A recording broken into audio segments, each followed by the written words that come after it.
Listo. Esperamos un par de minutitos y arrancamos, si no tenemos que repetir. ¿Hay algo que haya quedado pendiente de la unidad 2? Total, después lo tienen grabada la clase. ¿Cuándo se sabrá la modalidad? El lunes que viene.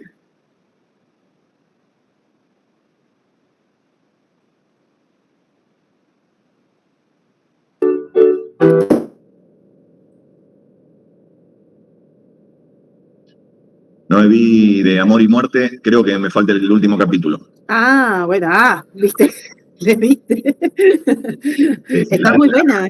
Larga, lo hice como una tarea, para que después no da mucho para leer. Yo me puse a ver eso. No terminé.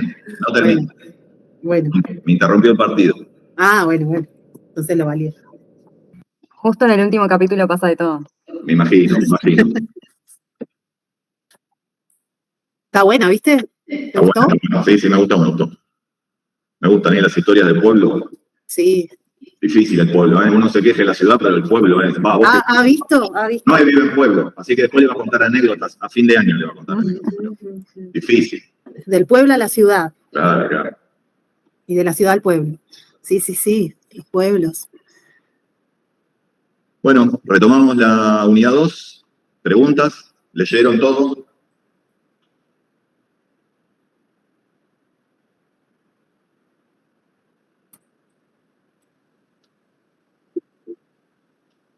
Camila. ¿Levantaste la mano? No, profe, quise reaccionar y levanté sin querer. Ya leí todo. No pasa nada. Yo quería hacer una pregunta, profe. Sí. A mí lo que no me queda claro es la defensa primaria, la defensa secundaria. Eso no termino de entender bien los conceptos, digamos. ¿Cómo defensa primaria y defensa secundaria? Esperen que estás copiando. Porque en un momento habla de defensa primaria, después defensa secundaria, después defensa terciaria, ¿puede ser o no? En las obsesiones, en la neurosis obsesiva. Sí. ¿Alguien leyó el recorrido de la neurosis obsesiva? Sí, yo buscar la punta. No se escucha, Guadalupe. Lo de la defensa primaria es que se dan los niños, que después viene la secundaria, las medidas protectoras, y bueno, si eso no es suficiente, la ritualización o ceremonial, ¿a eso se refiere con el...? Eso. Freud va a explicar las neurosis obsesivas en 3 niveles de defensa, solo para contarnos que se vuelve cada vez más grave en la medida en que aparecen estos síntomas a partir de estas 3 defensas. Lo que va a decir en principio es que en el obsesivo lo que encontramos es una vivencia sexual infantil pasiva, como en las demás psiconeurosis, y al obsesivo se le agrega una activa, que más o menos lo que quiere explicar es que él realiza activamente eso que vivió pasivamente. ¿Se acuerdan que la otra vez preguntaban algo? Bueno, ¿por qué en algunos, o por qué encontramos alguna diferencia entre la histeria y la obsesión, o por qué algunos serían histéricos y otros obsesivos? Acá da un diferencial que tiene que ver con eso, que es qué sucedió con esas vivencias sexuales infantiles. Algo que dice en la previa que es importante es que lo efectivo, lo eficiente, es el recuerdo. Y esto siempre ténganlo presente. Es la huella anémica, no la vivencia. La vivencia está perdida para siempre. En todo caso, si nosotros hablamos de algo que nos sucedió, lo que tenemos es el recuerdo de eso que nos sucedió, no la vivencia. La vivencia está perdida. Y recuerden que cuando hablamos de vivencia sexual infantil tenía que ver más con cuestiones de huellas anémicas inconscientes, que nunca vamos a poder representar. Levantaron la mano, me la perdí. Romina. Sí, yo tengo una duda. Capaz que me responda sola, ¿no? Sí. Con respecto a la evolución del método, ¿no? Cuando se aplicaba la hipnosis, era una sugestión verbal del médico hacia el paciente, y cuando Freud empieza a innovar este método, lo que hace no es lo mismo ejercer, o sea, cuando le pone la presión en la frente y le dice, vas a ver más, no vas a ver alguna palabra, ¿no es instalar también una idea en la mente del paciente? O ahí capaz que me respondo, o a eso está que se le suma que él, a partir de ese método, aplica lo que, o explora procesos psíquicos, como la represión, la defensa, la transferencia, todo eso. Lo que vos decís cuando hacía la presión en la frente tiene que ver con el apremio. El apremio todavía era parte del método catártico. Sí. Bien, el método catártico con hipnosis le suma el apremio y después eso pasa a ser lo pre-psicoanalítico y le da lugar a lo que va a ser la asociación libre. El apremio lo que genera es sugestión. Si alguien significativo que sabe sobre vos te presiona la frente y te dice esto que te está pasando por la cabeza en este momento, ¿no? Esa es la idea. Sería, no es que le estás instalando vos, es que vos sabés como profesional que la idea la tiene él, la representación la tiene él o ella. Entonces lo único que haces es sugestionar para que el otro la largue en ese momento. Tampoco quiere decir que Freud presionaba la frente si la gente se ponía a hablar como... Era parte del método. Pero a ese método él le va agregando o va explorando diferentes, y esto que te nombré recién, por decirlo de alguna manera. Claro. Decía, ok. con algunas personas intenté el apremio, dice. Tampoco era con todos. No le convencía nada porque no le convencía nada de eso. La hipnosis era muy utilizado en ese momento, era un método que se utilizaba. Pero no todo el mundo, la conclusión que llega Freud es no todo el mundo es hipnotizable. Y generalmente el que genera hipnosis es alguien con mucha referencia o ascendencia frente a los demás. Breuer era un médico reconocido de esa época. Entonces lo que decía Breuer era palabra santa. Es más fácil que te sugestione o que te hipnotice alguien como Breuer que alguien como Freud. Freud era malo hipnotizando y aparte no lo conocía nadie. Entonces por eso no se sentía cómodo con eso. Después le encontró la respuesta técnica también, que la hipnosis lo que hacía era bajar las resistencias, y la resistencia lo que mostraba era dónde se defendía el sujeto. Lo principio es no le caía bien la hipnosis, pero era el método del momento. Y mi otra consulta es, cuando se habla de la regresión, ¿cuál es la dirección? Dice, del polo motor al polo perceptivo. ¿Habla de las huellas némicas al sistema consciente? ¿Eso dónde lo viste? En los 1500 apuntes que tengo. No, está bien, pero eso todavía no lo vimos, lo vamos a ver en la unidad 4. Sería cuando es regresión, lo vamos a ver, lo vamos a ver en la unidad 3 también. Lo vamos a ver el sueño en la unidad 3 también. Pero la regresión es ir del polo motor al polo perceptivo. Y ahí van a ver por qué se genera entonces el sueño. Pero lo vemos la semana que viene. Perfecto, gracias, profesor. Bueno, retomamos, Roberto, que te dejamos así con la defensa primaria, estabas enloquecido, ¿no?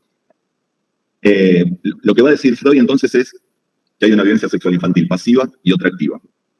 La defensa primaria lo que hace en principio es reprimir lo que vivió pasivamente, que es lo que reprimen las demás psiconeurosis, y que se genere un autorreproche por la vivencia sexual activa. Esa es la defensa primaria. Junto, dice, con una madurez sexual anticipada, ¿no? Sería otro dato que tira Freud sobre lo que pasaría en las neurosis. Lo que queda a partir de todo eso son los síntomas de la defensa primaria. Y los síntomas de la defensa primaria son en principio alguien, generalmente un jovencito, un niño, muy pudoroso, muy limpio, con arreglos hacia la moral, excesivo.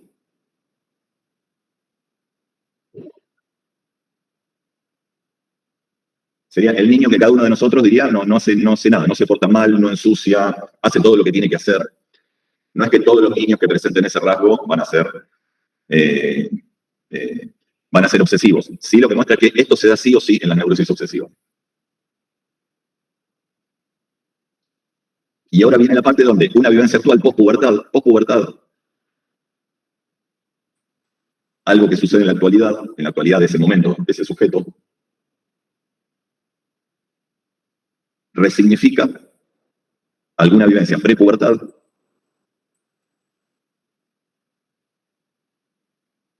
esto se va a reprimir. La representación va a ir a parar al inconsciente. Y lo que va a dar como consecuencia dice que es o representaciones obsesivas, que serían las ideas obsesivas, o un afecto obsesivo. Lo que más van a escuchar ustedes son representaciones obsesivas, que son las ideas obsesivas de un neurótico obsesivo. Donde dice Freud, se cambia lo sexual por algo no sexual.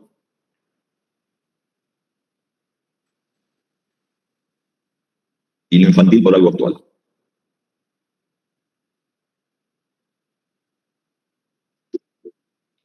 Sí, Nadia. Profe, tengo una consulta. Entonces, esta vivencia post-pubertad, ¿no? Algo que le pasa, ¿es el factor mecánico? Post-pubertad podrías pensar, en principio lo podrías pensar como un factor mecánico, pero si genera algo es porque hay un trauma psíquico. Pero el trauma psíquico ya va a tener que ver con lo que se genera a partir de la asociación entre esto actual y la asociación con eso anterior. Hay trauma psíquico porque hubo una marca anterior y un factor mecánico posterior. O sea que, mi pregunta es, ¿esta cuestión actual puede actuar de factor mecánico si hubo una previa, un antecedente en la infancia, en esta primera infancia. Sí. Y esta situación de esta primera infancia no es un factor mecánico. No, no, porque eso ya es traumático, ya hay trauma psíquico ahí, sería. Ya hay una marca que muestra que hay algo traumático. Genial, profe, gracias. Sí, pregunta un compañero. Sí. ¿Puede ser que el factor mecánico solamente devele el trauma psíquico? Porque ya estaba. Sí. Pregunta el compañero acá si puede ser que el trauma mecánico devele, el factor mecánico devele el trauma psíquico que ya estaba. Para este momento de la teoría lo podríamos pensar así. Porque sería algo va a ser trauma psíquico si tiene una marca en la infancia. Si no va a ser traumático. ¿Se entiende? Para este momento de la teoría. ¿Algo más, Nadia? No, estamos bien, profe. Seguimos con Roberto. Aparecen las representaciones obsesivas o el afecto obsesivo. Recién preguntaban si podía ser vergüenza. El afecto obsesivo tendría que ser un exceso de vergüenza. O algún miedo excesivo también, algún pudor excesivo. ¿No? Como el rasgo de personalidad es eso que se repite en cualquier situación. No cualquiera que tenga vergüenza por algo en particular o pudor por algo en particular. Para combatir, ustedes piensen que lo que busca el psiquismo es sacarse el conflicto de encima. Entonces lo que va a buscar en este caso, cuando ya están las representaciones obsesivas, es que esa idea obsesiva no aparezca. Entonces se va a defender contra esto. ¿De qué manera se va a defender? Generando medidas preventivas. Habrán leído algún caso ahí en los pies de página. El enfermo en particular se acuesta de determinada manera, pone determinada cantidad de almohadones dentro de la cama, cuenta hasta determinada cantidad de veces algo. Esas son medidas preventivas o precautorias. Lo que hace es, mientras yo estoy atento a esto, la idea obsesiva no aparece. Las convulsiones, ¿sí? Mientras yo estoy atento a las medidas, mientras yo estoy atento a no pisar la línea de las baldosas en la calle, o a lavarme 100 veces las manos, o los dientes, o a verificar la llave del gas 100 veces, o a volver 10 veces a ver si cerré la puerta, no tengo que pensar en la idea obsesiva. Profe, es como que si el obsesivo sería un tipo de rutina. Se arma una rutina que evita que le aparezca la idea obsesiva, porque la idea obsesiva lo angustia. ¿Ese sería su síntoma? Ese sería uno de los síntomas. ¿Se entiende? Entonces, lo que hace la medida preventiva o medida precautoria es que no esté al tanto de la idea obsesiva, porque esa idea obsesiva la angustia. Por eso el síntoma no se termina, que no se lave más las manos, lea todas las manos, así no se lava más. O lo convenzo de que hace mal lavarse las manos. Por lo que va a aparecer es la angustia por la idea obsesiva. Si esto sigue avanzando, lo que va a aparecer es un ceremonial o acción obsesiva. Es algo todavía más largo. Es toda una escena completa. Imagina que si encontramos a un paciente, nos visita con ya algún tipo de ceremonial, es porque es un paciente grave. Está muy lejos de poder darse cuenta de cuál es la idea obsesiva. Un paciente puede llegar con la idea obsesiva, puede llegar un pacientito con estos síntomas de la defensa primaria, ¿no? Y entender de que hay algo muy rígido en su comportamiento que nadie lo ve mucho porque generalmente en la escuela no molesta, en la casa no molesta a los hermanitos, pero que si algún dato empieza a ver. Cuanto más alejado está, cuanto más defensas actúan, primaria, secundaria, terciaria, más grave es. Entonces lo que hay que ir haciendo es desarmarlo. Pero está lejos. Generalmente alguien que ya llega con ceremonial está medicado y si no va a ir a medicación. Tiene muy poca capacidad para poder representar ese nivel de conflicto. Pero es un paciente grave. Profe, hay una película que se llama El Aviador, que muestra bien claro, ¿no? Esa parte, eso que usted dice, de Leonardo DiCaprio. Esa es buenísima, es terrible. Sí, es terrible. Sí. Que es un caso real. Sí, eso es una neurosis obsesiva grave. Sí. Después está la de Jack Nicholson, que es más graciosa, que es Mejor Imposible, pero también es una neurosis obsesiva grave. Y la peli Tok Tok me aburrió, pero sé que estuvo en la obra de teatro 1000 años y todo, pero me imagino que son varios Tok, serían trastornos dentro de lo que podría ser una neurosis obsesiva. Igual el trastorno obsesivo compulsivo no es la neurosis obsesiva que es para Freud, ¿no? Como, después lo que se escribió para los DSM. No sé si Marcela, creo que está. Sí, profe, ¿qué tal? Buenas tardes. Tengo una pregunta. Me quedó muy claro cuando el obsesivo pasa a un hecho o al ceremonial, pero en la representación obsesiva, ¿me podés como dar un ejemplo o algo como para cerrar? ¿Qué es la idea de algo que todo el tiempo, sea lo que sea, cualquier cosa? Sí. No me puedo afeitar porque me voy a hacer algo malo. Como un pensamiento rumiante constante y siempre el mismo. y que no se puede vencer con la razón, sería. No te vas porque es con una afeitadora eléctrica, no te podés cortar, me voy a cortar. Entonces ahí es cuando hace una acción para callar ese pensamiento. Porque eso lo angustia. Sería, eso a su vez apareció para callar otra cosa, ¿no? Y así vamos, lo que vamos haciendo es desplazando. Y en todo caso, nosotros lo que hacemos en nuestra vida cotidiana, sin considerarnos ahí con patologías o enfermos o qué sé yo, es esto. Es ir desplazando cuestiones para angustiarnos lo menos posible por cuestiones que realmente nos angustian. De vez en cuando aparece una vivencia actual que nos lleva a eso, pero generalmente hacemos una vida donde intentamos evitar eso. ¿Nadia? Entonces, la angustia de esta persona que, no sé, se lava las manos y no lo puede hacer porque, bueno, como decimos, no se puede mediar por la razón y lo obligan a no lavarse las manos. Esa angustia que conscientemente es por no lavarme las manos, en realidad en el inconsciente tiene que ver con esa idea inconcebible para el yo. Claro. Y esa idea inconcebible para el yo es haber disfrutado de esa vivencia sexual activa. Está bueno ese recorrido, pero no es consciente, no sos consciente de que disfrutaste. Disfrutar ya tiene un tono ahí como un poco más, ¿cómo te podría decir? Como que le causó placer, ¿no, profe? Como que le causó placer. Tiene que ver más ahí con algo placentero, pero placentero en el punto donde de bajada de tensión. Algo te baja la tensión. En la película de Jung, no sé si la vieron, sí. Cuando empieza el caso de la chica, que no me acuerdo cómo se llama, ella se excitaba porque el padre le pegaba, y ella se orinaba, y esto le trajo más adelante, bueno, cuando tenía relaciones sexuales se excitaba de esa manera también, pero ahí lo llevaba Claro, lo que hace, cuando vimos ahí, bueno, los primeros cuidados, esto no serían primeros cuidados, alguien que te pega, pero los primeros cuidados lo que hacen es estimular una zona o excitar una zona. Sería, los golpes que le daba el padre se viven placenteramente en el punto donde estimula determinada zona.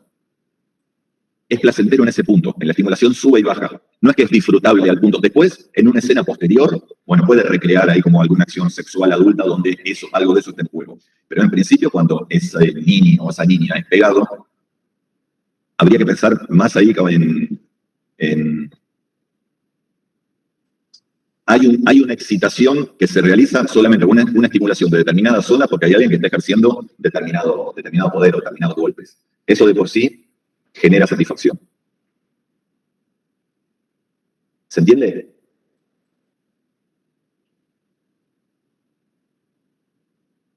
Alejandro. ¿Qué tal, profe? ¿Cómo va? Consulta rápida. Una conducta de una persona que, digamos, es excesivamente servicial o que constantemente está buscando ayudar a los demás y qué sé yo, así sea en detrimento de su propia calidad de vida o sus propias tareas o cosas, ¿podría ser un mecanismo de defensa de todo esto que venimos hablando? ¿O no se considera? No, es el resultado del mecanismo de defensa. Es una respuesta del mecanismo de defensa frente a algo ahí intolerable, pero habría que pensar que sí. Siempre hacemos el chistecito ahí, el que te habla todo, Alejandrito, viniste a la escuelita, qué lindo que tenés el pelín, qué sé yo. Cuando sos adulto y hay alguien adulto que te está hablando así, después sí, un hijito de 3 años, qué sé yo. Es una agresión encubierta. ¿Por qué te tengo que tratar tan bien? ¿Por qué te tengo que tratar tan bien? Si no es porque tengo que contener algo que te mataría. ¿Se entiende? Después, siempre vienen después los comentarios, todos traemos a mi tía, qué sé yo, o yo mismo. No, tiene que ser algo permanente, cotidiano, constante. Se van a dar cuenta. Van a ir a una reunión, se van a dar cuenta. Sí. En lo personal me he cruzado con 2 casos en particular de personas que eran sospechosamente demasiado dulces así y copadas con todo el mundo y de golpe te enterabas por ahí que en la casa cada tanto tenía algún episodio así medio que se le rayaba el disco y tenía así como conductas violentas y todo eso, sí. Bueno, por eso. Habría que pensar, pero todo lo excesivo, ¿no? O todo lo deficitario algo marca también. Bueno, ¿por qué no puedo mostrar esto?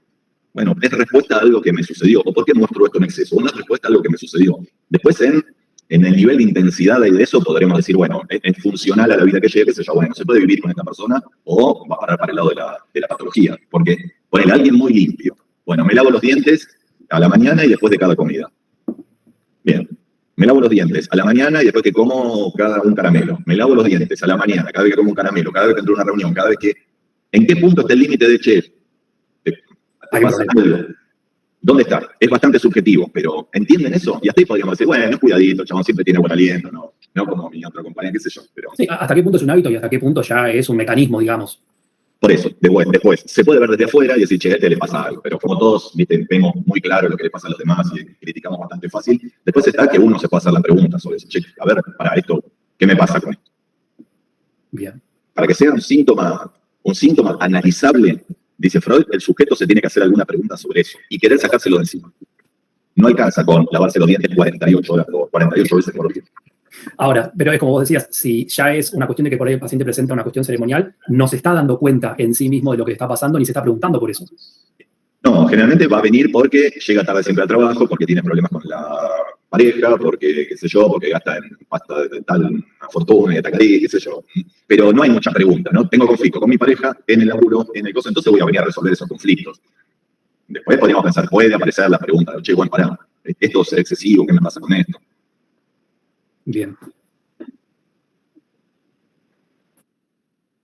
Interrumpe su vida, si empieza a complicar ahí su vida. Es como el consumo también. Bueno, ¿hasta dónde el consumo es problemático, es abuso, es una adicción? Bueno, de vuelta, habría que ver el caso por caso. No nos podemos poner como el DSM-4 a poner un par de pautas como muy específicas.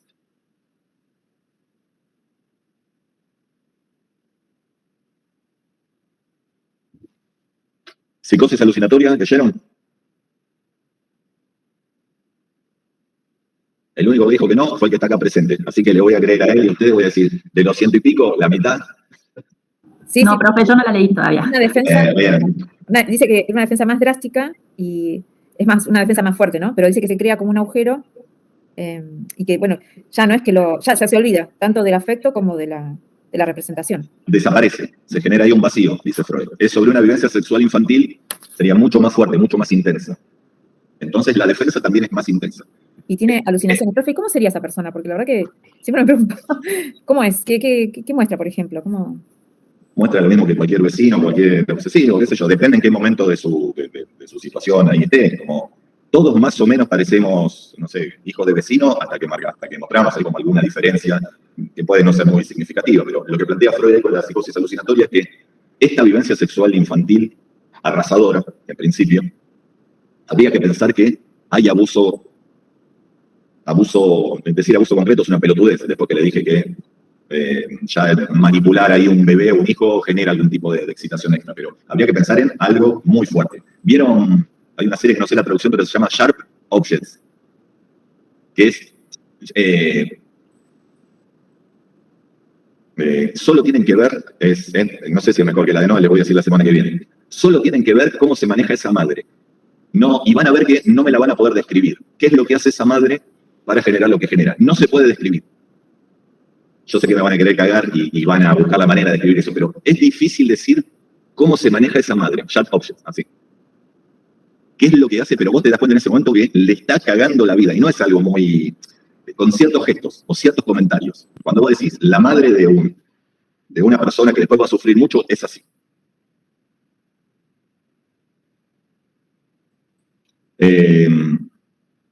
Lo que tenemos que pensar entonces es que hay un abuso importante en esa vivencia sexual infantil, unas marcas importantes en relación a eso. Sería un abuso, profe, propiamente dicho, digamos, no como en el otro caso. Un abuso propiamente dicho, o sea, un acto violento. ¿Eso quiere decir? Un acto excesivo, dijo el profesor en la última clase. No, pero acá está diciendo que es algo más drástico, por eso pregunto. Más violento, palabras, o más intenso, no, palabras. más intenso, más violento. Una madre totalmente avasallante podría ser. Está bien, pero vos fíjate después esa madre y vas a ver lo que es una madre avasallante. Porque podríamos decir, todos más o menos nos imaginábamos una madre avasallante. Fíjense esa madre ahí en particular, lo que hace. Y aparte lo que hace no es que es el diablo, que decir, bueno, el diablo me corro, me cierro y ya está. Es la madre más brindada del mundo, pero en el momento en el que se brinda, te está cagando la vida, en el mismo instante, permanentemente. Por eso digo que es muy difícil de explicar ahí. Y como todo lo difícil de explicar, tiene poca representación y por eso después tiene los efectos que tiene. No es ni una madre que te está cagando a pedo todo el día, porque hasta de eso te podés defender. No sé, grita, me tapo los ojos, me quiere pegar, me cubro. Algo más sutil todavía. En el discurso, en la manera, en lo que espero de vos. ¿Estar hablando de mi madre? No, siempre de la madre de un amigo. Basta, no tratemos más de temas propios. Siempre de un amigo. Fue de un amigo, de un amigo y de un amigo y de un De mi amigo. madre no estarán hablando. El tío, claro. Hasta afuera dijo el tío y después abajo puso, bueno, era el padre. Y lo que va a decir entonces es que lo que hace la defensa que sucede aquí es que expulsa todo. Expulsa todo, proyecta. Parece chiste interesante. Ahí va a quedar un vacío. Y como síntoma, va a decir, lo que aparecen son alucinaciones. Escucha determinadas cosas, ve ciertas cosas, siente ciertas cosas en el cuerpo. Profe, ¿y en las estructuras paranoides qué es lo que sucede, a diferencia de esto? No, podríamos pensar ahí el mismo mecanismo. En vez de el neurótico obsesivo desconfía de sí mismo. como sabe que en el fondo es sucio, entonces por eso tiene que mostrar limpieza, ¿no? Moral, arreglos a la moral. En determinados tipos de psicosis, ahí como podríamos pensar algo más paranoide, lo que hace es expulsa, desconfía de los otros. Por eso es expulsa, proyecta. En vez de desconfiar de sí mismo, desconfía de los demás. Lo están viendo, lo están buscando. Alucina, ¿no? El que está por la calle lo está mirando a él y está verificando qué está haciendo. Y después se sigue defendiendo eso y aparece el delirio como una defensa posterior. Bueno, con el delirio hace una historia para meter la alucinación adentro. Bueno, esto me está persiguiendo porque cuando yo era chico, él era de los servicios y entonces... ¿Entienden? Genera un delirio, así como el obsesivo genera un ceremonial. Ese delirio es para refugiarse. Se refugia en el mismo delirio y para después ver que él va construyendo una nueva realidad para no tener problemas con lo externo. Claro. Para tener sería una realidad que le da explicación a lo que le está sucediendo. De vuelta, todos somos medio delirantes. Cuando yo les pregunto, bueno, ¿por qué se relacionan de la manera que se relacionan con las personas? De lo que me van a hablar es de una escena parecida a la que me va a hablar esta persona delirando. El tema es que lo que me van a contar la mayoría de ustedes es algo que podemos compartir. Bueno, yo me gusta a alguien, lo encaro de determinada manera porque me parece que el otro está esperando que... Eso es una cuestión, una construcción propia, que tiene que ver con las propias marcas. Todos nos relacionamos con las personas de determinadas maneras a partir de nuestras propias marcas. Si yo les pidiera una explicación de por qué se relacionan de esa manera, me darían una teoría de ustedes y del otro. Un delirio a grandes rasgos es eso. ¿Se entiende? De vuelta. Bueno, ¿por qué? A mí no me diagnostican con eso y al vecino sí. Por la intensidad, lo excesivo. Lo vamos a poder ver esto un poco más adelante con el caso Schreber. Freud lo aborda, ¿no? No lo trata, pero lo aborda y ahí ejemplifica muy bien esto que está diciendo Gustavo. Respecto de la intensidad, por supuesto, también. Entonces tenemos esto, desconfianza expulsa todo, desconfianza hacia los demás, va a venir como alucinación, hay algo que vive de otra manera, y esa alucinación la va a meter dentro de un delirio para explicar la realidad en la que vive. Entonces el delirio no es, dice cualquier boludez, el delirio tiene que ver con su vida. Profe, pero si esas estructuras, como la paranoide, si está compensado, lo que decías la clase anterior, ¿se puede confundir con un neurótico? Sí. Sí. Igual estamos pensando como que el neurótico sería la panacea, como, che, que hace pasar por un neurótico. No sé, capaz es mejor tener al lado otro tipo de estructura. Pero sí, de vuelta, todos más o menos tenemos los mismos mecanismos. Todos desestimamos, todos renegamos, todos reprimimos, pero tenemos uno predominante. ¿No? Acá no vamos a hablar de estructuras ahí como limpias y estrictas, eso lo verán en otra materia. Acá lo que vemos es, todos tenemos, lo primero que hacemos cuando nacemos es proyectar. Lo bueno lo quiero para cuando veamos narcisismo, lo vamos a entender mejor. Todo lo que tiene que ver conmigo me lo quedo, todo lo que me hace mal lo expulso. Esa es la proyección. Bueno, del mecanismo que estamos hablando acá es de algo que está en nosotros, pero en algún momento dejamos de utilizar porque nos viene mejor otro mecanismo, porque nos fuimos desarrollando, porque sí, pero la proyección la tenemos. Cuando pasa algo en una discusión, ¿quién es el responsable? El otro. Cuanto más enojado estoy, más es el otro. Una vez que me calmé un poquito, bueno, che, yo también puedo ver ciertas cuestiones. Eso es proyección, ¿no? Lo primero que hago es escupir eso. No, proyecto, es el otro. Es el primer mecanismo. ¿Sería que el yo sacrifica el vínculo con lo exterior para poder sacarse de encima lo que le produce displacer? El yo se forma a partir de expulsar lo que no le hace bien. Lo que supone que no le hace bien. Claro, por eso sacrificaría el vínculo con la realidad que en ese momento le está causando displacer. Prefiere sacarse eso de encima antes de seguir con el displacer presente. Bueno, sí.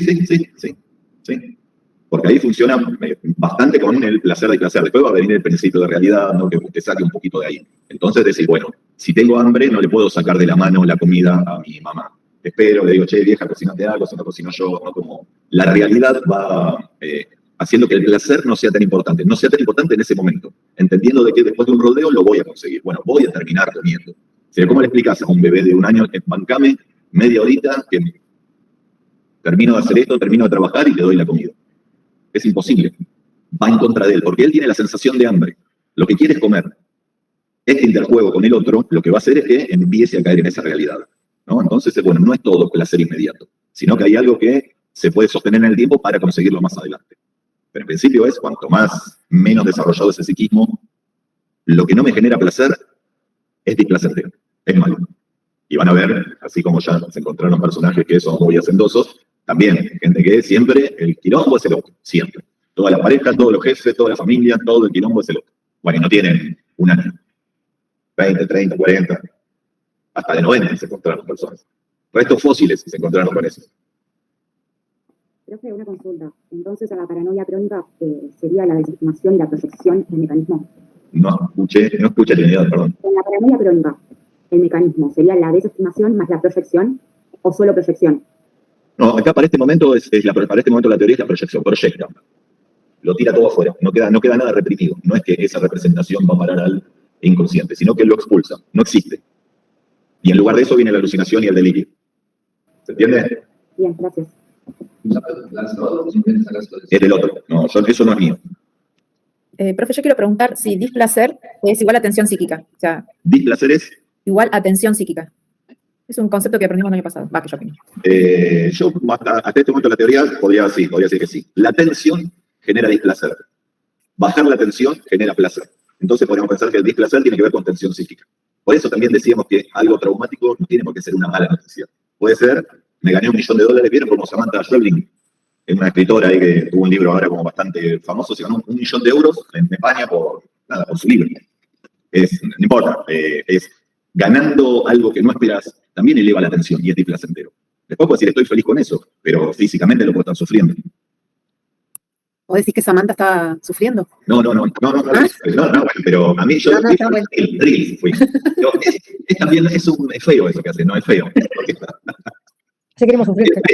Nadie acá conoce a Samantha, me parece, en principio. ¿Qué sé yo? ¿No la conocen? Bueno, conózcanla, léanla. Qué sé yo, ojalá que le esté viviendo bien, porque escribe bien. Bueno, está bien. No, igual está bueno lo que dijiste. Después escuchen lo que dijo ella cuando recibe el premio, ¿no? Porque habla un poco de esto, de la literatura y del 0% que hace efectos, ¿no? Es muy bueno. En la vida es muy bueno. Como un poco nostálgico ahí, pero bueno.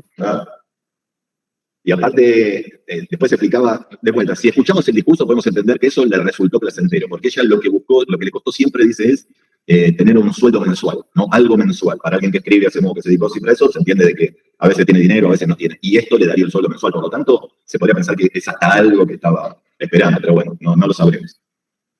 ¿Nadia? Me quedé pensando en esto de la situación que sucede post-pubertad, después, ¿no? Un hecho puntual, con un show conformado. Mi pregunta es, si eso tiene que ver con esto de que este show y el principio de realidad la sociedad nos dice lo que está bien y lo que está mal, entonces en el inconsciente, eso que yo vivencié en su momento, lo ubico en algo que la sociedad me dice que está mal, o nada que ver, no tiene que ver con eso. Para que sea intolerable, tiene que ser intolerable para el yo. Por eso, porque yo no se va configurando con esta idea digamos, con esta maduración, con la cultura, o no. Sí, pero más allá de todo eso es con ciertas características. Mi yo es a partir de todas mis marcas y todas mis relaciones. Por lo tanto, determinada cosa es intolerable o es inconciliable para mi yo en particular. Pero habría que pensar, un montón de esas marcas sí o sí van a ser inconciliables, sí o sí. Independientemente de la cultura, digamos. Independientemente de la cultura. Está perfecto, independientemente de la cultura. No tiene que ver solo con lo que está bien o lo que está mal, va más allá de todo eso. De vuelta, no tiene mucha palabra. Es más, si ese paciente en particular podría decir, contar algo que piensa, pero que no se siente bien con eso que piensa, no se enfermaría. Estaría preocupado por ese pensamiento, pero no se enfermaría. Claro. No, me está gustando otra persona, en esta de amor y muerte, me está gustando otra persona, no me siento bien con eso, mi pareja es re buena conmigo, no se va a enfermar. Después te estará todo el día pensando en eso, le irá mal en el laburo o lo que sea, pero no se va a enfermar. El tema es cuando eso no aparece, porque tiene palabras todavía, no porque está reprimido. Buenísimo. ¿No? Algo más, quedan 10 minutos antes de que vengan a simulacro. En 10 minutos hay un simulacro, no tenemos que... ¿Alguna pregunta más? ¿No un rato? Alejandro. Rápido, profe, un poco repasando lo que serían defensas primarias y secundarias. Entiendo entonces, las primarias, digamos, es algo que ocurre bien en la niñez, es lo que le da, digamos, la existencia, es lo que hace que empiece a existir, digamos, el aparato psíquico en sí, digamos, es como parte de la fundación en sí del aparato psíquico y genera esa separación entre lo consciente e inconsciente. Eso es represión primaria, no tiene nada que ver con esto. Eso ok. En la unidad 8. Más bien, esto lo trajimos, la defensa primaria, secundaria, tercera, porque lo plantea Freud en más puntualizaciones. Más bien lo que hace es ordenarte en por qué se va pasando de un síntoma a otro síntoma y qué función cumple, pero no nos sirve de mucho. Lo que nos sirve es los síntomas, eso de la salud aparente, ¿no? Que son esto que ese niño ahí hiperpulcro, re bonito, que no hace ningún quilombo. Después las representaciones obsesivas o el afecto obsesivo. ¿Está? Después las medidas precautorias y después la acción obsesivo-ceremonial. Esos 4 tipos de síntomas. En el medio de esos 4 tipos de síntomas, ahí como se va defendiendo el sujeto. Pero lo que nos interesa es cómo va siendo cada vez más grave a partir de que eso ya no alcanza. No alcanza para sentirme limpio o para sentirme bien, portarme bien en la escuela. Entonces algo va a pasar para que me aparezca la idea obsesiva. La idea obsesiva tampoco me va a alcanzar porque me angustia permanentemente. Me genero la medida precautoria. La medida precautoria tampoco va a alcanzar, entonces me genero la acción obsesiva o el ceremonial. Y ahí ya estoy lejísimo de eso que era intolerable. Lo único que hago es, necesito hacer todo esto para... Nada, ni lo sabe el sujeto, lo tiene que hacer. Porque cuando no lo hace, algo sucede. ¿Está? Bien, perfecto, gracias. Pablo. Hola, buenas tardes. Profesor, te hago una pregunta a modo de conclusión para entender un poco la representación obsesiva. La persona que es obsesiva de la limpieza, ¿quiere decir que la mugre la esconde en algún lado? Que es obsesiva de la limpieza, para verlo gráficamente se siente muy sucia. No es la mugre la pone, se siente muy sucio. Como se siente muy sucio. O sea, no es que la mugre la esconde, te estoy hablando en el aparato psíquico en algún lado. O sea, ¿me entendés? O sea, a eso es lo que voy yo. Y le esconde. Sí, pues si yo te muestro que estoy barriendo todo el día, decís, este es el más limpio del mundo. Para el sujeto sería, bueno, no tiene nada sucio. Pero la única posibilidad que tiene ese sujeto, si no lo piensa, bueno, ¿por qué me siento sucio con esto? ¿Qué puedo hacer con esto? ¿Cómo se fue dando? Lo que hace es limpiar afuera, algo que no puede limpiar adentro, pero la mugre es propia. Y lo que hago es limpiar algo que no puedo, nada, que, bueno, de otra manera en todo caso lo podría limpiar. Bien, gracias. No. Y no sé si sería limpiar tampoco, porque bueno, eso que pasó, lo resignificaré, bueno, ¿por qué se dieron las cosas de esa manera? Pero ahí sería un síntoma el hecho de sentirse, ¿no? Es el síntoma. El síntoma sería ser excesivamente limpio. ¿Está? Porque si yo ya te digo, me siento sucio con lo que hice, de vuelta, no me voy a enfermar. No me voy a enfermar de neurosis, a eso. Si yo te digo, me acabo de mandar una cagada, no sabés lo que hice, me siento para la mierda con esto, no me enfermo. Por eso es tan importante hacerse cargo de lo que uno quiere, de lo que uno hace, porque en todo caso tendrás que enfrentar las consecuencias, está clarísimo. Pero no te enfermas. Pero no te enfermas. ¿Nadia? No, digo que la persona que dice me siento sucio por no sé, porque cagué a mi esposo o marido, digo, unió la representación, o porque o tengo ganas de, digo, unió la representación al afecto. Puede representar, el síntoma también es una representación. La idea obsesiva es una representación que te hace sufrir. Y en todo caso es una representación de una realidad que, bueno, es la que hay que enfrentar. Con la única que puedo hacer algo es con esa. Che, me siento mal porque hice esto, bueno, a ver qué hago. Lo cuento de esta manera, voy a la iglesia y qué sé yo, no sé, pero hago algo en la realidad para modificar la realidad. Lo único que podemos hacer es eso, modificar un poco esa realidad que nos armamos. Te quedó la mano levantada, Pablo. ¿Querés preguntar algo más? No, está bien, perdón. Pero lean un poco más ahí todo esto. Lean un poco más, nuevas puntualizaciones, ¿no? Como no solamente la primera parte. Después igualmente esto lo van a ver en el psicopato. O lo habrán visto, no sé. Y ahí vendrán las diferencias. Bueno, y ahí hablaremos de las diferencias. En el segundo cuatrimestre. Dice bueno, ya no se van a acordar de esto. No nos preocupamos. Profe, le hago una pregunta con respecto a esta parte obsesiva. En el síntoma histérico dice que tiene que tener 2 requisitos, y uno es idoneidad determinadora, y la otra es fuerza traumática. ¿Acá en lo obsesivo también se tiene que dar esto? Lo que quiere explicar con eso es, no puede ser cualquier cosa. No tiene que ser significativo para ese sujeto en particular e intenso. Siempre lo que plantea Freud es que es subjetivo. No es tu mamá te maltrató o tu papá, no sé, no te saludaba. Es significativo para cada uno e intenso. Por eso les digo que si pueden ver, está bien, ¿no? Bastante tienen que leer ya para ponerse a ver una serie, qué sé yo, pero yo me vi 1000 millones de películas o series. Cuando vi esta madre dije, esta puede explicar bien cualquier cosa que venga hacia adelante, cualquier cosa puede dar como resultado y dar. Van a ver las 2 hijas, 3 hijas, la vida de esas 3 hijas. Y se tienen que quedar, cuando terminan los títulos, se tienen que quedar un ratito más porque ahí la terminan de entender. No sé por qué hicieron eso, pero bueno. Lo que pasa es que son varios capítulos largos, pero es muy buena para ver cómo cada una de esas hijas en diferente momento vivió a esta madre en diferentes momentos también. Pero nadie salió a salvo. Sharp Objects, sí, es una serie. Profe, y bueno, hablando de esta serie, que hay una flagelación que se hace de la hermana mayor, o sea, la hija mayor. Sí, pero ya estás estudiando. Ya me contaste de bueno, pero traumatología. estoy diciendo qué haces. Pero eso qué sería, porque ahí es como que uno, o sea, de esa manera ella saca esa tensión, ¿no? Con eso ella puede representar algo de lo que le sucede. No te quiero decir que, porque decir ella es la que mejor termina sería decir una pavada. Pero bueno, con eso puede representar algo de lo que le sucede, pero ¿a qué costo? No, bueno, no la vamos a hacer. ¿A qué costo? No es que se hacían 4 marquitas y qué sé yo, y se repetían esas 4 marquitas. Un costo altísimo. ¿Romina? Profe, para ordenar un poquito la ensalada que tengo en mi cabeza, le pregunto, cuando hablamos de represión primaria, ¿no? Hablamos que hay un conflicto inicial. Por ejemplo, acá lo que yo leo es que un niño experimenta placer en actividades sexuales, juego con los hermanos, ¿no? Por ejemplo. Pero cuando alcanza la madurez sexual, estas acciones generan reproches morales. Esto está mal. Ahí es donde surge la defensa del yo. El yo reprime el recuerdo de la acción placentera y lo sustituye por síntomas como vergüenza, desconfianza en sí mismo y esas cosas. Sí. Y después viene lo que es el retorno de lo reprimido. O sea, esas formaciones sustitutivas que se le llama, donde esos deseos reprimidos surgen como obsesiones. O sea, miedo, sí. Claro, miedo al pecado, por ejemplo, ¿no? Y después de eso son las formaciones, perdón, los síntomas ambivalentes, que esas obsesiones son distorsiones de los deseos originales.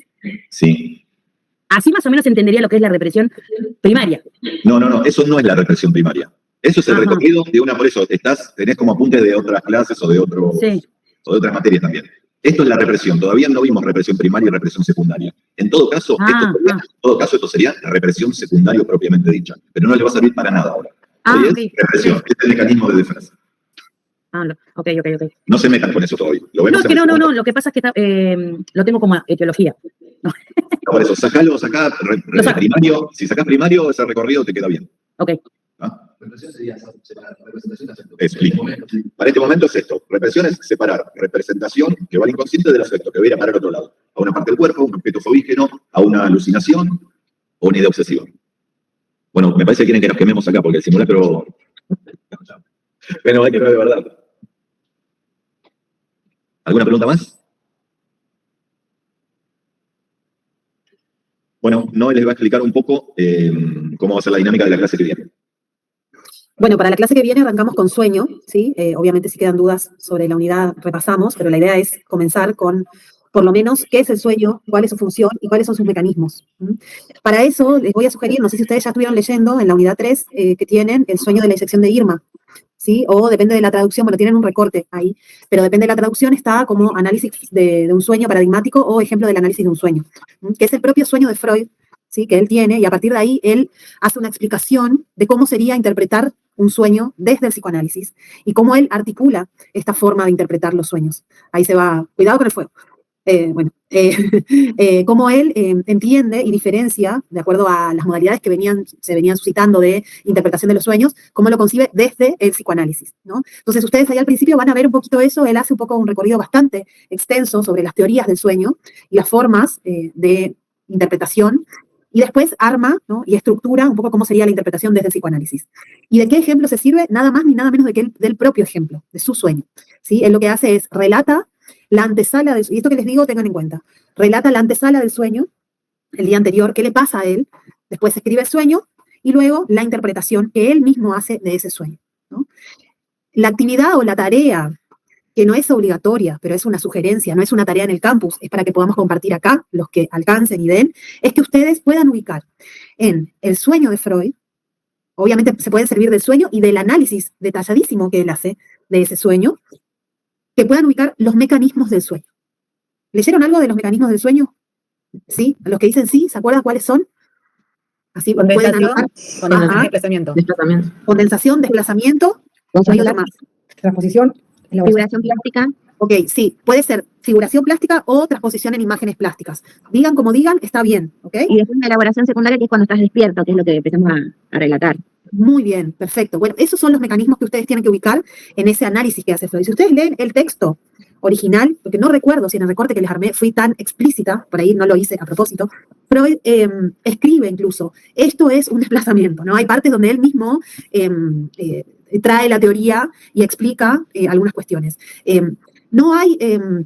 No todo es tan separado en casilleros tan distintivos cuando uno interpreta o analiza el sueño. Esta actividad y ejercicio empezamos a usar desde el año pasado porque por ahí aprenden de memoria qué es condensación, qué es desplazamiento, y después es difícil como comprender un poco de qué va, ¿no? Tengan en cuenta que hay cuestiones que se pueden dar de manera un poco simultánea, ¿no? Entonces esa va a ser la tarea.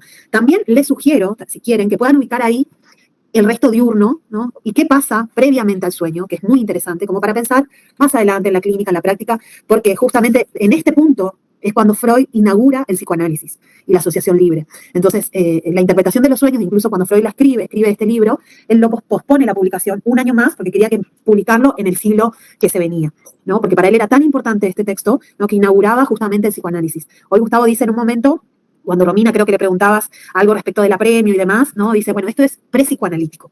Y todo lo que ustedes vieron de los casos, leyeron un poquito de los casos que vamos a ver más adelante, de Miss Lucy, de Elizabeth, etcétera, es cuando Freud aún estaba en un estado pre-psicoanalítico, por decirlo así, y estaba desarrollando lo que más adelante se iba a venir, y ni hablar que en esos 4 casos se puede ver cómo él se desprende de la hipnosis, el método catártico, y comienza a pensar en la asociación libre, ¿no? Porque las pacientes le dicen, paren, déjenme hablar, bueno, ¿no?, etcétera.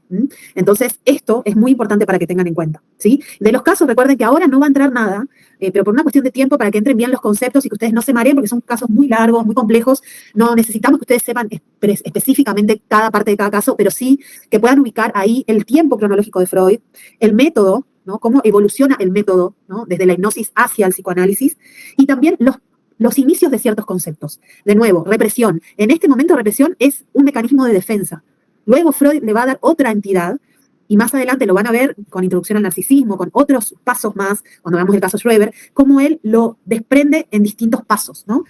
Pero no se enrieden con esto, porque si no en este momento se les va a complicar. Es importante que ustedes vayan paso a paso. Por eso decidimos también este año abrir unidad por unidad, porque a veces la ansiedad y ver los videos y demás les puede complicar, pero la idea es ir armando bases, ¿no?, de poquito a poco. ¿Alguien había levantado la mano, puede ser? Sí, Eduardo. Profe, buenas tardes. Entonces, ubicar los mecanismos del sueño y después, ¿cuál era la otra? El resto diurno. A ver si lo pueden explicar un poco con el sueño de Freud. Resto diurno. Dale, ahí lo entendí, gracias. Ok. Paula. Hola, profe, buenas tardes. Buenas tardes. Del sueño de Freud, ¿es el que se refleja en la película La pasión de Freud con su padre? No, ¿Estamos hablando de ese? No, es otro sueño, el sueño de la inyección de Irma, que en realidad no se llama así en el texto. En el texto de Freud es análisis de un sueño paradigmático en una traducción, y en la otra es ejemplo del análisis de un sueño, ¿no? Esos son así se llama el texto, pero Lacan después lo nombra el sueño de la inyección de Irma, y casi siempre como que resuena más porque trae a Irma, ¿no?, como personaje ahí. Bueno, ya van a ver después, no quiero spoilear, pero para que tengas referencia, fíjense un poco, lo que tiene la película es que trae referencias, ¿no? Como por ejemplo que Freud cuando se levanta, ¿no?, hay como una cuestión así un poco romántica, freudiana, que cuando él se levanta después de este sueño, él dice que, bueno, ¿no?, él quería hacer una placa que diga, bueno, aquí, ¿no?, Freud soñó y se inventó el psicoanálisis, y de hecho hay una placa, ¿no?, con la fecha del sueño, etcétera, ¿no?, cuando él escribe esto. Así que, bueno, tengan en cuenta que hay algo de eso que aparece en la película también, pero como que mezcla un poquito, pero no ese es el sueño, ¿no? Guíense por este texto. Si van al texto de Freud directamente van a encontrar otras cosas mucho más ricas, pero en este punto el recorte es el que les va a servir también para poder armar esta cuestión, ¿no? Así que eso. Profe, yo le quería preguntar respecto a los mecanismos, ¿no es cierto? Sí. Si se dan todos al mismo tiempo, o bueno, en el transcurso del sueño, vamos a ir viendo distintos momentos, y me llamó la atención en particular lo de la figuración plástica, porque él dice se sueña en imágenes, entonces es como que es el único que siempre va a estar presente. Eso le quería preguntar, si los vamos a ver, vamos a ir analizando de acuerdo al momento los distintos mecanismos, pero este en particular es como que es el único que se va a presentar siempre. Sí, bueno, adelanto a decir esto, quédense tranquilos los que se van, que vamos a retomar todo lo de sueño en la clase que viene, ¿sí? Con respecto a lo que vos preguntás, Carolina, si no me equivoco, es muy buena tu pregunta y va a servir para poder comenzar a meternos en la idea de un sueño, lo que es el sueño, ¿no? Lo que produce cierto orden, ¿no?, y cierta cronología y cierta lógica en el sueño es uno de los mecanismos, que es la elaboración secundaria. Es decir, nos despertamos e inmediatamente, ¿no?, hay un mecanismo. Estos mecanismos sirven para desfigurar lo suficientemente el contenido del sueño. ¿El contenido del sueño cuál es? ¿Se imaginan? ¿De qué está hecho? De una vivencia. Un deseo. El resto diurno y el deseo, decía, ¿no? Que es la vivencia del día. Deseo inconsciente. Sí, deseo más una vivencia, más el resto diurno. Y reprimido. Deseo inconsciente reprimido, muy bien. Eso es el contenido del sueño. El contenido en sí, ¿de qué se compone? ¿No? ¿De qué se compone? Después los mecanismos son justamente mecanismos de desfiguración de ese contenido. Entonces, cada uno de esos mecanismos tiene el fin de desfigurar el contenido inconsciente reprimido para que podamos soñar. Y a su vez, que podamos soñar, podamos dormir, ¿no? Claro, podemos dormir porque genera un alivio de ese deseo. Podemos dormir porque hay una descarga a partir del sueño de ese deseo, ¿no? Mientras que esté lo suficientemente desfigurado, más vamos a poder soñar. ¿no? Entonces, eso Ok, es... pero y la desfiguración se da en base a soñar, no es, yo había entendido que un poco al tratar de pasarlo a la lógica, una vez que nos despertamos y empezamos a hacer el relato, yo entendí que ahí hacemos como una desfiguración de Sí. eso que soñamos para pasarlo a un lenguaje lógico y entender, bueno, soñé con un caballo porque, no sé, tengo miedo al caballo, o porque me cayó un caballo, porque no sé, Sí, algo sí. pasó con Cada un vez que caballo. contás el sueño de nuevo, cada vez que contás de nuevo el sueño, vos lo estás volviendo a elaborar y probablemente lo estás volviendo a desfigurar, ¿no? Incluso lo vas a ir modificando. Por más que lo anotes textual, hay cuestiones que se Claro. van a perder, cuestiones que vas a... Sí. Cada vez es una desfiguración y cada mecanismo cumple esa función. Lo que tiene la elaboración secundaria es que es cuando nos despertamos. Desde el momento que abrimos los ojos, comienza esa desfiguración. Pero dentro del sueño, en el momento que estamos soñando, también están los otros mecanismos operando. Y respecto a la pregunta que hacía Carolina, que me fui y no te respondí, que respecto a la pregunta que hacía Carolina, si se dan al mismo tiempo, de manera simultánea, como les decía al principio, no hay un tiempo lógico. Se sueña en imágenes. Es decir, ¿no? Son imágenes que se presentan sin una lógica y sin un tiempo cronológico establecido. Somos nosotros los que después le damos un orden y una lógica, ¿no? Entonces puede ser que los mecanismos se den de manera simultánea. Por eso justamente el ejercicio que ustedes tienen es en base ya a una elaboración secundaria. Porque Freud arma su texto del sueño y le da un inicio, un desarrollo y un final, ¿no? Y después lo desmenuza, como dice él, con la misma lógica. Ahí hay un montón de elaboraciones secundarias, ¿no? Entonces ahí es cuando entra la cuestión de la temporalidad. Pero en el momento del sueño se puede dar en el mismo momento un desplazamiento, la condensación, etc. Pero para que ustedes entiendan el concepto, que después de estos conceptos, condensación y desplazamiento, les va a servir muchísimo para todo lo que viene después en relación al psicoanálisis, ¿no? Metáfora y metonimia de Lacan, un montón de otras cuestiones, el síntoma, el desplazamiento, la cadena significante, un montón de cuestiones les va a servir. Entonces son conceptos muy básicos, aparentemente sencillos si lo aprenden de memoria, pero después en la práctica a veces cuestan un poquito más. La idea no es que se enrieden, sino que esto les sirva para poder pescar mejor el concepto, ¿sí? En el parcial no le vamos a preguntar ¿cuál es la condensación del sueño de Freud? No va a haber esa pregunta, quiero aclarar, ¿no? Digan de estas tres opciones, ¿no? Si es múltiple choice, bueno, ¿cuál es el desplazamiento del sueño de Freud? Esa no va a ser la pregunta, pero sí ustedes van a tener que entender bien cuál es la función del mecanismo, de los mecanismos del sueño y en qué consiste, que no es lo mismo un desplazamiento que una condensación, ¿ok? ¿Se entiende? Eleonora. No sé, para aclarar nomás, la desfiguración Sí. entonces se da tanto al momento del sueño como al momento de traspasar todo eso en limpio, digamos, y tratar de entenderlo. Listo. Exacto, exacto. Ujú. Yo he entendido por mis otros momentos, o sea, que estudié estas cosas, que uno acomoda también con el sueño, se va como acomodando, resolviendo cosas que en la forma consciente no se pueden acomodar, ¿puede ser?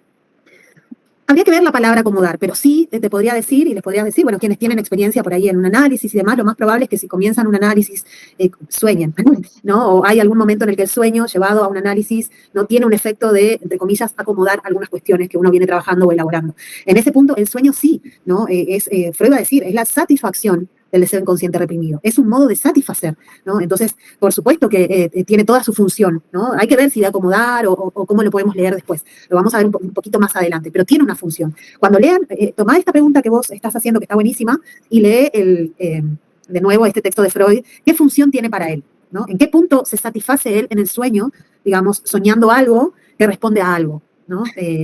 Por decirlo así, ¿no? Entonces, en algún punto siempre tiene un fin, ¿no? De satisfacción el hecho de soñar, aunque sea una pesadilla, aunque sea algo terrible, ¿no? Que uno dice que después no lo sueña y lo dice, mira, soñé esto horrible, ¿no? Pero tiene ese punto de cumplimiento del deseo, diría Freud, ¿no? Profesora. Sí. Sí, cuando a mí me ha pasado muchas veces que me despierto y no me acuerdo. ¿Cómo sería eso? ¿Y cómo sería? ¿Qué piensan? Es un mecanismo de defensa. Ahí que quedó reprimido. Directamente para que no llegue al yo. Exacto, exacto. A veces puede llegar y a veces no, ¿no? Eso es una censura, se reprime, ¿no? El olvido también es un mecanismo, ¿no? Que no traspasa, o ustedes se acuerdan hoy y mañana quieren contarlo y dicen, uy, no me acuerdo, lo tenía acá, y en el momento de contarlo, o cuando lo cuentan desfigurados, olvidando una parte, etcétera. A veces pasa en los análisis que hay sueños que son como paradigmáticos, ¿no? De la elaboración que uno viene haciendo, y uno lo repite por ahí tiempo después, ¿no? Y dice otras cosas al respecto y casi que no es el sueño original, no es otra cosa, pero desde ahí uno se remite, ¿no? Giselle, a ver, Gisela. Como cuando uno está soñando con alguien que falleció y está charlando con esa persona en el sueño. Ese es el deseo inconsciente de poder hablar con alguien que no está, por ejemplo, ¿no? Sí, bueno, ahí está, hay que ver, ¿no? Hay algo de eso, ¿no? Que se satisface ahí, pero hay que ver qué más hay detrás, ¿no? De esa persona, entre comillas. Pueden ver ahí el ejemplo de condensación, que a veces no es esa persona, solamente, ¿no? A veces ustedes cuando sueñan con alguien, pero que tiene la voz de otra persona, y los rasgos de alguien que, exacto, de alguien que no se acuerda. Entonces, soñé con vos, pero era parecido a tal, ¿no? Como Yo lo gastaste y lo manifiesto, o sea, lo manifiesto que podría ser esa persona, pero hay algo más atrás que hay que revisar. Exacto. Eso te iba a preguntar también. ¿El contenido manifiesto es el que soñamos, el que decimos, y el latente es el inconsciente, profe? El contenido manifiesto y el latente es similar a lo que ustedes van a ver un poco en clínica de adultos. Eso está buena esa pregunta, que es el motivo de consulta manifiesto y el motivo de consulta latente. En algún punto a veces uno va y consulta y dice, vengo porque me quiero separar, ¿no? Y después termina hablando del padre, ¿no? Y dice, no sé por qué estoy hablando de esto si al final yo quería hablar de esto otro. Entonces, obviamente el contenido manifiesto es lo que uno cuenta del sueño, y el latente sería lo que Freud analiza, volviendo a este ejemplo, ¿no? Lo que Freud analiza de esos fragmentos, que de por sí no es el contenido bruto, inconsciente, ¿no? Porque eso está, ya lo venimos diciendo, está perdido, ¿no? Siempre es la representación de la representación, pero justamente es eso, poder contar lo que está por detrás, ¿no? O eso que te lleva un poquito más allá. ¿Está bien? Trinidad. No, ¿estás muteada o no se te escucha? Ahí se me escucha. Ahora sí, te consulto. En la elaboración secundaria, por ejemplo, los sueños que quizás no tienen mucho sentido o que no tienen quizás mucha coherencia, ¿ahí puede ser que falle ese mecanismo de defensa o no fallan los mecanismos de defensa? No son mecanismos de defensa, tengan en cuenta, no, son mecanismos del sueño, ¿no? Para ser bien concretos con los conceptos, son mecanismos del sueño, y si no tiene coherencia, alguna coherencia está ubicada ahí, en el mismo momento que uno dice, este sueño no tiene coherencia. Esa es una elaboración secundaria, estás agregando un pensamiento ahí. Estás agregando que esto no está coherente, ¿no? Si no, ni te preguntarías sobre eso, ¿no? Ya ahí es una elaboración secundaria, ¿no? Cuando decimos esto no es muy lógico, estamos diciendo que sabemos lo que sería lógico, ¿no? Y lo mismo con la coherencia. Así que igualmente sería una elaboración secundaria. Perdón, y cuando te das cuenta que estás soñando también en el sueño, dicen, no, esto es un sueño, también sería secundario. Sí, también podría ser, hay que ver en qué caso, ¿no? Porque hay momentos donde uno se desconecta, ¿no? Porque está ahí, hay algo de la satisfacción inconsciente, ¿no? Entonces, bueno, Lacan va a decir de este sueño algo así como que solamente Freud hubiera llegado hasta tan esa instancia, ¿no? De llegar a la garganta de Irma, ¿no? Por su deseo de, ¿no? De hacer como crecer, nacer al psicoanálisis, ¿no? A ese punto, ¿no? De atravesar las resistencias. Pero sí, eso también es una manera de quitarse ahí, ¿no? Un poco del sueño. Profe, perdón, ¿tiene que ver igual algo relacionado con las fases del sueño? Tiene que ver, está bien, esto que vos decís, realmente hay veces donde uno está un poco más profundamente dormido, pero Freud no habla de las fases del sueño, lo que sí habla de que el sueño es justamente el guardián del dormir, ¿no? Y porque mientras que esté lo suficientemente desfigurado ese sueño, vamos a poder seguir durmiendo. Si deja de estar lo suficientemente desfigurado, probablemente nos despertemos, ¿no? Para cortar eso y volver a dormir, ¿no? Así que sí, pero sí se podría relacionar en términos, digamos, más bien neurológicos, ¿no? Pero en este punto Freud no lo toma desde ese lugar, sino que dice, bueno, ¿no? Para dormir, el sueño tiene que estar lo suficientemente desfigurado, ¿no? Claro, el año pasado vimos muy por arriba lo de la parte del sueño en psicología general, y nos explicaban las fases, REM, no REM. Sí, que hay momentos de... Sí, Freud no lo toma, igual él en la interpretación de los sueños en el libro, él hace todo un recorrido científico del sueño, y van a ver cuando lean este apartado que él dice, no nos vamos a ir por ese lado, porque no nos dice nada de este sujeto, ¿no? No es el punto, ¿no? Tampoco nos vamos a ir por el lado del desciframiento basado, ¿no? En el libro de los sueños, ¿no? Ni en el profeta que podía, ¿no? Decir que iba a pasar en el futuro generalizado con el sueño, ¿no? Sino que vamos a tomar algo de esto y lo vamos a hacer distinto, ¿no? Gracias, profe. No de nada. Alejandro. ¿Qué tal, profe? Consulta. Y en los casos, ponele, hay casos en los que por ahí un sueño se percibe en el momento del sueño como algo tan feo, tan desagradable, que uno quizás se despierta agitado, lo que sea, y preferís, hay veces que por ahí te volvés a dormir y seguís soñando con lo mismo, y en alguna de esos dormir y despertar te pasa que llega un punto que decís, mejor me quedo despierto, me levanto y no sigo durmiendo más. Digamos, le pasó a un primo, ¿no? No me pasó. No. Está bien. Son esos casos Suele pasar a los primos. Como defensor del sueño o como protector del sueño, no estaría funcionando, digamos. Bueno, exacto. No estaría funcionando el mecanismo, eso está ahí muy fuerte, digamos, ¿no? Insistiendo de manera muy fuerte y no lo desfigurado lo suficiente, ¿no? Entonces probablemente sea algo que, bueno, ¿no? Un sueño perturbador, que lleves a análisis y que eso no tenga forma ahí de satisfacerse o de cumplir el deseo vía el sueño, ¿no? No alcanza, perturba. Pasa, ¿no? Muchas veces también ustedes seguramente se levantan muy angustiados y no saben ni por qué, ¿no? Y por ahí lo único que pueden decir en análisis, no, este sueño que no sé qué soñé, me angustió. Y ahí, bueno, hay que empezar a hablar, a ver qué hay de eso, ¿no? Pero sí, totalmente. Bien, gracias. Lorelei. ¿Qué tal, profe? Quería hacer una pregunta que no sé si la puedo hacer, pero lo voy a hacer. ¿Por qué, por ejemplo, a veces en un sueño nos muestra el contenido como que es esa persona, pero luego en el sueño en realidad era otra persona y ahí te despertás, que es lo intolerable como vos decís? Pero ¿por qué primero era una persona y después termina siendo otra? Bueno, ese es un mecanismo, ¿no? ¿Qué mecanismo es? A ver, compañeros, ¿se acuerdan? Desplazamiento. Condensación. Condensación, más cerca de la condensación. Les voy a responder así, más cerca de la condensación. No para decir, no hay desplazamiento.